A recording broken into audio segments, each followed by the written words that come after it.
Guys, air India की किस्मत सही में बहुत ख़राब है। हर महीने कुछ ना कुछ बसूड़ी एयर इंडिया के साथ होती रहती है। अभी लास्ट में तो इस वीडियो में हम दो चीज़ों के बारे में बात करेंगे। एयर इंडिया का एक एयरक्राफ्ट टेक ऑफ करता है दिल्ली से वैंकूवर जाने के लिए। बीच रास्ते में सडनली रियलाइज करते हैं कि भाई हम तो गलत एयरक्राफ्ट लेके उड़ गए। So imagine what operational excellence they have. और दूसरी हम बात करेंगे जो फुकेट में एयर इंडिया की नोज लैंडिंग होती है, वो नोज व्हील पूरा ज़मीन में गड़ जाता है। Phuket airport had to be shut down.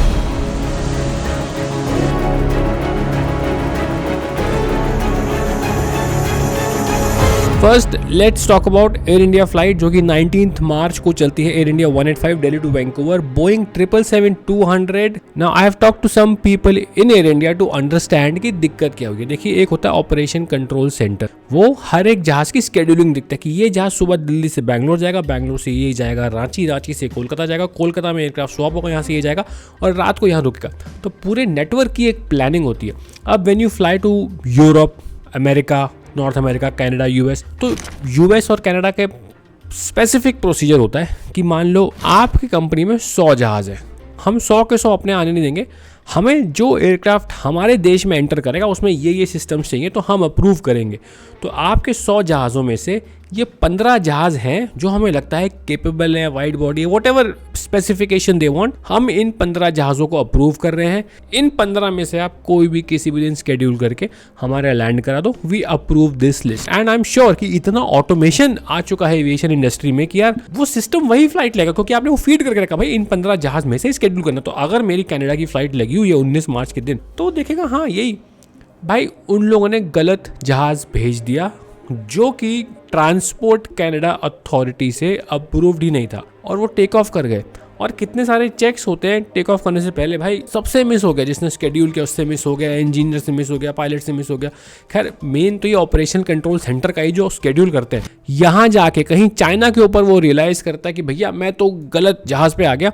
अब क्या है कि जैसे बांग्लादेश के ऊपर भी फ्लाई किया, तो हम भी बांग्लादेश के ऊपर काफ़ी फ्लाई करते थे, स्पेशली जब हम आसाम से कोलकाता वाली फ्लाइट, गुवाहाटी कोलकाता फ्लाइट करते थे। तो बांग्लादेश का प्रोसीजर है और भी देशों का प्रोसीजर होगा कि जब उनको कॉन्टैक्ट करते हो ना, तो type of aircraft, aircraft registration, company name, सारा डिटेल्स देते हो उनको, क्योंकि उनके पास बांग्लादेश में आप लैंड तो कर नहीं रहे, तो उनके पास एक लिस्ट आती है, भैया ये यहाँ से आ रहा है, यहाँ जाएगा, ये डिटेल्स, तो वो मैच करते हैं भाई सही जहाज़ जा रहा है कि नहीं। तो चाइना में कहीं उनसे ये इन्फॉर्मेशन मांगी गई होगी और वो मैच नहीं हुई होगी।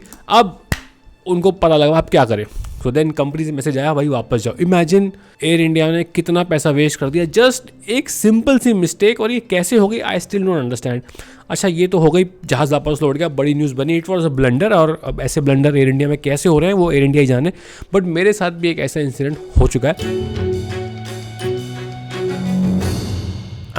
26 जनवरी का दिन था, और ये 26 जनवरी कैसे आया बताता हूँ।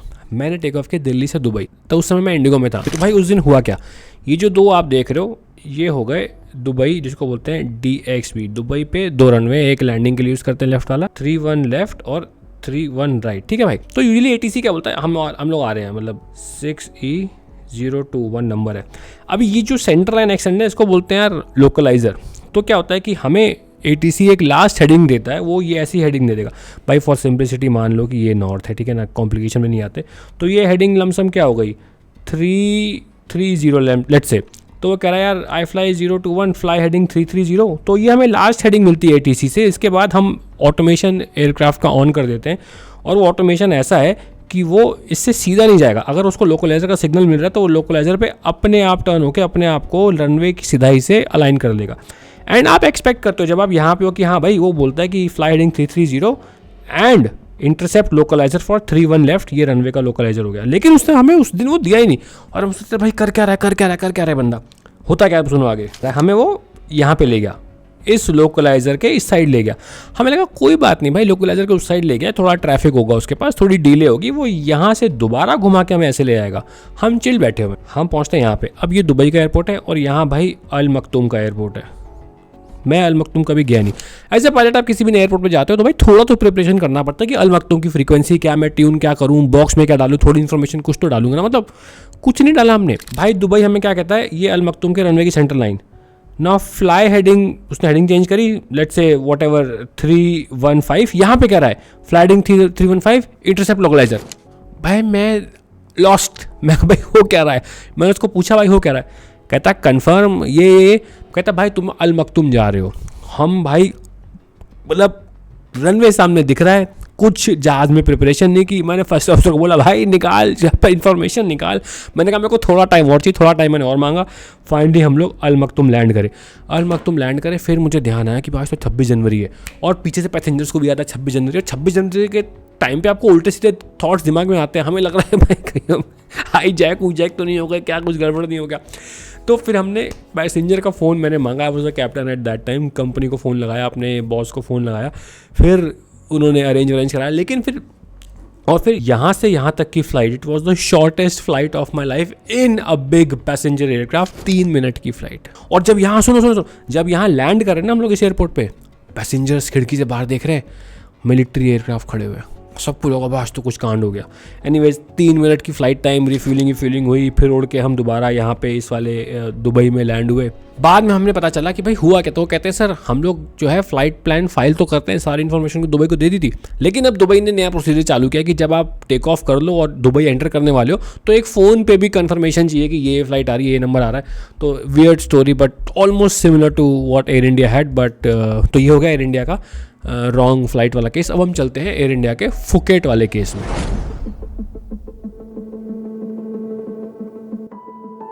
तो भाई ये एयर इंडिया एक्सप्रेस की फ्लाइट है, ये जा रही है अपनी फुकेट। और एक बार लैंडिंग देखो, पता नहीं किस बंदे ने ले लिया। It's a good video to see what happened.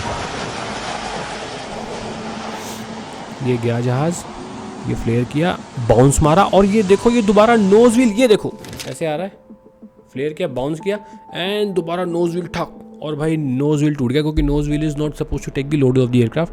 जो मेन गियर होता है वो फिर भी लोड ले लेता है, वो बीटिंग ले लेता है। नोज व्हील उखड़ के घिस गया, कहाँ चला गया पता नहीं। और ये जो अंदर का लोहा निकल आया, ये भाई पूरा रनवे को घिसटते हुए रनवे। लेकिन एक चीज़ के लिए भाई सैल्यूट दूंगा मैं पायलट्स को, क्लैपिंग भी करूंगा भाई, सेंटर लाइन पे लैंड किया है। नोज व्हील नहीं है तो क्या हुआ, लेकिन सेंटर लाइन नहीं छोड़ी भाई। इन्होंने पूरा रनवे ही ख़राब कर दिया, मतलब इसको रनवे को गुड़गांव की रोड बना दी इन लोगों ने। सेंटर लाइन के लिए फुल मार्क्स दूंगा। और भाई मतलब ये जो वाइट पैटर्न है उसके भी सेंटर में ही गिरा है भाई। ऑलमोस्ट ये लैंड कर रहे हैं, ये आया, ओ भाई। और उस समय आई थिंक थोड़ा बहुत वॉर छिड़ चुका था, तो जो लोग दुबई जा रहे थे वो सोच रहे थे भाई दुबई नहीं जाते, दुबई में थोड़ा वॉर स्टार्ट हो गया, ईरान वाली प्रॉब्लम जो भी चल रही है। लोग आए थे फुकेट वहाँ से, भाई फुकेट में भी रनवे क्लोज। अब बात करते हैं कि हुआ क्यों होगा। गाइज लैंडिंग भाई कुछ है ही नहीं, लैंडिंग है एनर्जी मैनेजमेंट। आपका जहाज़ नीचे आ रहा है, एक स्पीड से आ रहा है, उसके पास कुछ एनर्जी है, आपको उसको रोकना है, लैंड कराना है, तो आपको उसको एनर्जी ज़ीरो करनी है। Simple at very simple and too much simple, landing is energy management. अगर आप प्रॉपर एनर्जी से आ रहे हो तो लैंडिंग में कोई दिक्कत नहीं होगी। 99.99999% ऑफ द टाइम। ज़्यादा से क्या होगा, थोड़ी सी हार्ड लैंडिंग हो जाएगी, जो कि होती रहती है, ठीक है ना, विंड्स वेरी। अगर आपकी एनर्जी मैनेजमेंट ख़राब है तो भाई ये कांड तभी होगा। 110% this was wrong energy management, जो कि पायलट्स की ही फॉल्ट होती है, अनलेस कि भाई लास्ट मोमेंट पे वेदर इतना ख़राब हो गया हो। बट वो सिनेरियो भी हम कट कर सकते हैं, क्योंकि यार उसके पहले वाली फ़्लाइट और उसके बाद वाली फ़्लाइट, बाद में तो खैर उन्होंने मौका नहीं दिया किसी को लैंड करने का। बट ऐसा कुछ वेदर रिपोर्टेड था नहीं फुकेट में। ये जहाज़ है, ये नीचे आ रहा है, 700 फीट पर मिनट मेरी वर्टिकल स्पीड है, और वी अप्रोच मतलब कि जो किस स्पीड से आप अप्रोच करो, लैंडिंग स्पीड पकड़ लो 125 अगर मेरी लैंडिंग स्पीड है और 700 फीट पर मिनट से नीचे आ रहा हूँ, तो ये मेरी परफेक्ट प्रोफाइल है। अब जब मैं नीचे आता हूँ भाई लैंड करने, तो ये एनर्जी लेके आ रहा हूँ मैं 700 फीट पर मिनट से नीचे, और आगे स्पीड है। मैं जब नीचे ग्राउंड के पास पहुँचता हूँ तो अच्छा सॉरी मैं कैप्टन हूँ मेरे साथ तो मैं अपनी पावर काट दूंगा, ये मेरे थ्रस्ट लीवर से इंजन की थ्रस्ट काट दूंगा, तो एनर्जी चली गई। और जहाज़ की नोज़ को ऊपर फ्लेयर करूँगा ताकि मेन व्हील से नीचे टच कर जाऊँ। जैसे ही मैंने इंजन की पावर, भाई इन एयरक्राफ्ट के पास एनर्जी आती कहाँ से है, इंजन से ही तो आती है। इंजन में पावर होती है, ऊपर उड़ जाता है। तो अगर मैंने इंजन ही काट दिया तो अब एयरक्राफ्ट के पास एनर्जी बची नहीं है। तो जो एनर्जी लेके मैं नीचे आ रहा हूँ, नोज़ ऊपर करूँगा, नोज़ ऊपर करने से क्या होता है, एयरक्राफ्ट फ्लाइंग होता है बट एनर्जी है नहीं, तो वो आराम से नीचे सेटल हो जाएगा और लैंड हो जाओगे आप। अब हुआ क्या इस केस में, एक टर्म बोलते हैं एविएशन में, हॉट एंड हाई। मतलब इसमें आप हाई भी हो, मतलब अपनी प्रोफाइल से ऊपर हो कि you are higher than what you are suppose to be, and you are hot मतलब आपकी स्पीड ज़्यादा है। तो 125 की जगह आप 130 135 की स्पीड से आ रहे हो। अब वो क्यों आ रहे हो भाई? बिकॉज आपके एनर्जी मैनेजमेंट, आपके प्रोसीजर्स थोड़े से आपने वहाँ पे एफ कर दिए, ठीक है। आप जब ग्राउंड पे आ रहे हो आपके पास ज़्यादा एनर्जी है, अब आपको वो एनर्जी डिसिपेट तो करनी ही पड़ेगी। जब आप लैंडिंग के लिए आते हैं ना तो स्टेबलाइज अप्रोच होनी चाहिए। जैसे बाकी एयरलाइंस में क्या है कि बहुत ज़्यादा स्ट्रिक्टली मॉनिटर करते हैं कि पायलट सही एनर्जी प्रोफाइल या एनर्जी मैनेज करके आ रहे हैं, बट मैंने सुना ऐसा कहीं बातें हैं, या फिर पता नहीं, मुझे अजीब से सपने भी आते रहते हैं कि एयर इंडिया जैसी एयरलाइन में इतना नहीं देखते, मतलब इतना कोई हार्ड एंड फास्ट रूल नहीं है ना, वो सेफ्टी को इतना स्ट्रिक्टली लेते हैं। तो बोलते हैं चलता है, ठीक है यार, 1000 फीट पे स्टेबलाइज होना है, ठीक है, 900 पे हो गए, ठीक है, 800 पे हो गए।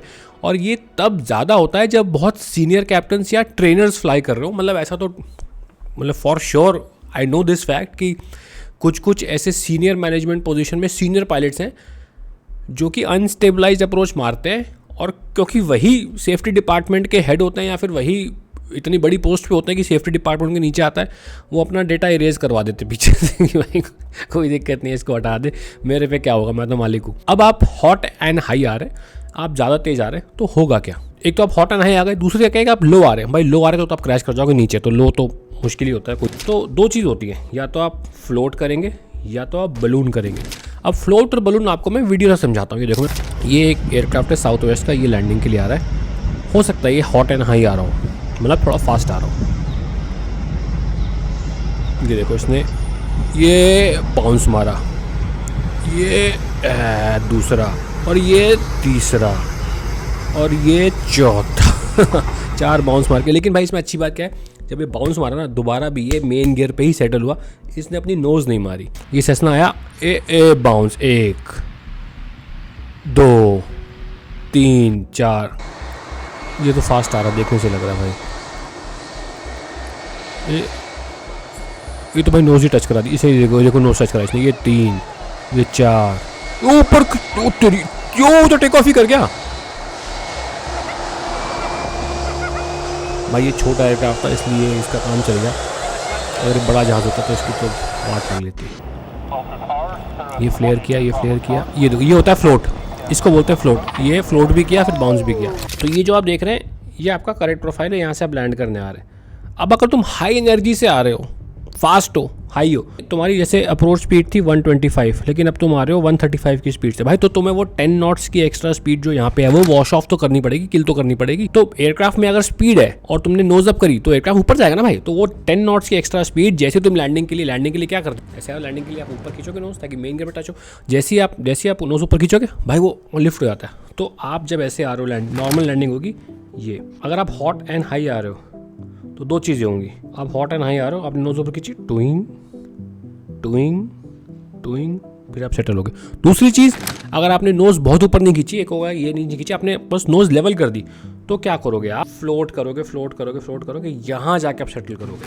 मतलब आप रनवे के ऊपर ही फ्लोट करोगे। You will try to wash off that extra speed.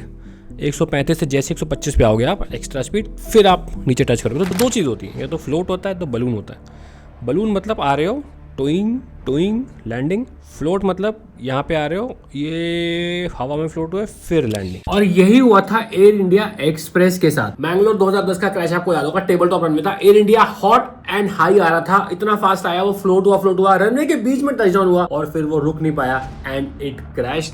And this is what it says exactly. 812 flight caused by an unstabilized approach with the captain flew too high and too fast. समझ रहे हो? तो दो चीजें होती है।